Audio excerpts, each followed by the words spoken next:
When you guys watch this video, it'll be Tuesday, May 3rd, and Moon Knight's finale will release on Wednesday, May 4th. Now this of course isn't confirmation, but Marvel Studios tweeted, "This Wednesday experienced the series finale of Moon Knight." But then about 15 minutes later, they made a new tweet which said, "This Wednesday experienced the season finale of Moon Knight." Now like I said, this is by no means confirmation that Moon Knight will be renewed for a second season, as it's been said before that Moon Knight is a limited series and will not get a second season. But the fact that after all this, Marvel Studios made the extra effort to change the tweet from series finale to season finale mean that there has at least been some talk or consideration of a second season. And this just makes sense because of how popular and good the show has been. Going into it, a lot of people were skeptical about the character and the violence and whatnot. But it seems like the overall consensus is that the show is great. Now we know that not every show will get a second season. WandaVision, The Falcon and the Winter Soldier, and Hawkeye are not being renewed for a second season. But others like Loki and What If have not only been renewed, but are already either in development or about to start. And like I've said plenty of times before, just because a show doesn't get a second season doesn't mean that those characters are never going to return. WandaVision was all about the Scarlet Witch, and now she's appearing in Doctor Strange in the Multiverse of Madness as a main character. The Falcon and the Winter Soldier was all about Sam Wilson, and now he's going to be the star of Captain America 4. So even if Moon Knight doesn't get a second season, other things have already been set up for the character to appear in the future, like Blade or the Midnight Suns or even the New Avengers.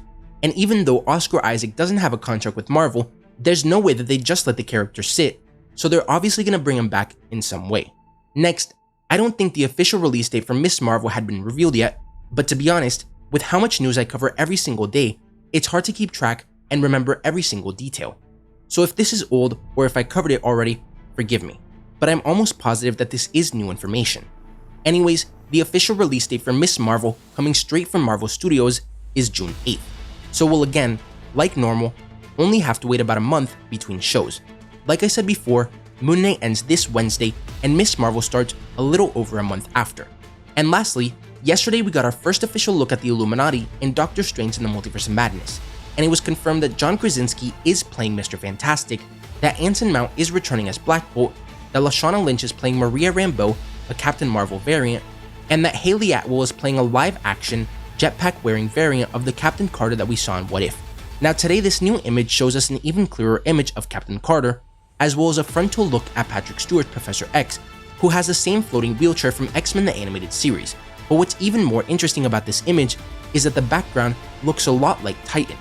As you can see, it has the same sort of dusty desert-like setting and the same large 7-pointed ships. I at least haven't heard any leaks that mention Titan or Thanos, so I doubt that there will be any connection, right? We're not going to see Thanos show up again as either a villain or a hero like in What If.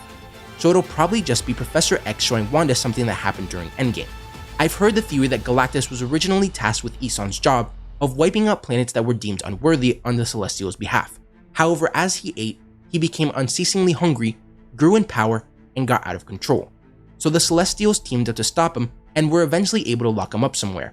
Then, using the Infinity Stone, Isan and other Celestials were tasked with judging worlds. And if you notice, Isan's name is the Searcher, not the Destroyer. And due to the fact that he had to use a Power Stone to wipe out a planet, would mean that Galactus is much more powerful and is why the Celestials would need to team up to defeat him. But then the snap woke Galactus back up, and now he's back to eating, or he's once again a threat to the Celestials and the balance of the universe. And this could be something that Professor X shows Wanda. Like, look at what already happened because you failed to stop Thanos the first time or something. And now you're messing with the multiverse, which will have catastrophic consequences. It could also tie into the Living Tribunal. Originally, the Tribunal was supposed to appear in Infinity War and judge Thanos. The character was then going to appear in Endgame, but it didn't fit into either film. However, it's clear that Marvel has plans for the character and want to introduce him as soon as possible because we also saw the Tribunal statue in Loki. And now, in a recent TV spot, we also saw a figure which heavily resembles the Tribunal. And this could be the catastrophic consequence that Professor X is talking about, pissing off the Tribunal by upsetting the multiverse. But let me know what you guys think about all this.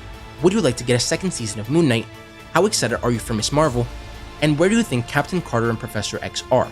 Is it just a flashback, or could it have some connection to Thanos or Titan? And what do you think of that Galactus theory and the Living Tribunal? If you enjoyed the video, don't forget to like, comment, subscribe, and turn on post notifications so you will never miss another video. Thanks for watching, and remember to wash your hands and stay safe.